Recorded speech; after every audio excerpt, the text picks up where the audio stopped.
السيدات الفضليات السادة الأفاضل، مرحبا بكم في هذا الفضاء الثقافي.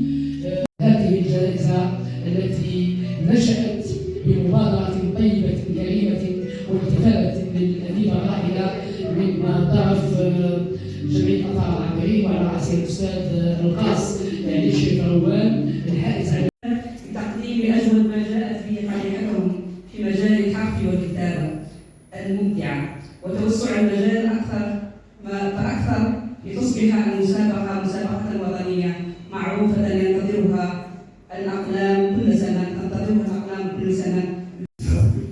فقد أطلقه عليها الشاعر نزار قباني الذي جمعت بينهما صداقة طويلة. أتمت عملية بالله دراستها الجامعية وتخرجت من كلية الآداب والعلوم الإنسانية عام 1973، واشتغلت أستاذة في التعليم الثانوي، وصدر لها العديد من الإصدارات في الشعر والقصة القصيرة والرواية، ودواوين شعر منها زمن الحصار وزمن الولادة ضمن منشورات اتحاد الكتاب العرب دمشق سنة 1989، وهو الإصدار الذي وضع له المقدم الأديب والمؤرخ المرحوم الدكتور أبو القاسم سعد الله، ثم الجمهورية، ثم في ملحقها الأسبوعي النادي الأدبي، حيث شاركت في أغلب الأركان والملفات بجانب نخبة من الكتاب والأدباء والمواهب الشابة داخل الوطن وخارجه.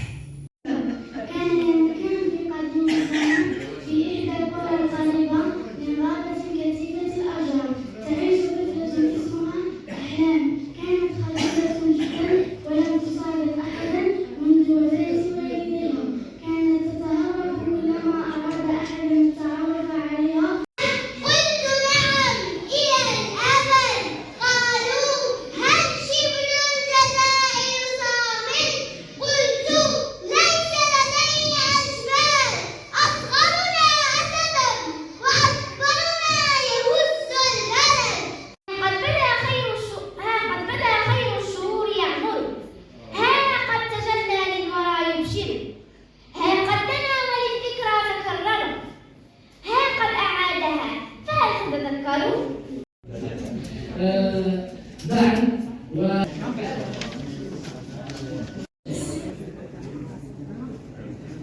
الممتعة الواعدة نبيلة بالنعمة، فلتتفضل نبيلة بالنعمة الكاتبة المبدعة. علي الشريف الأول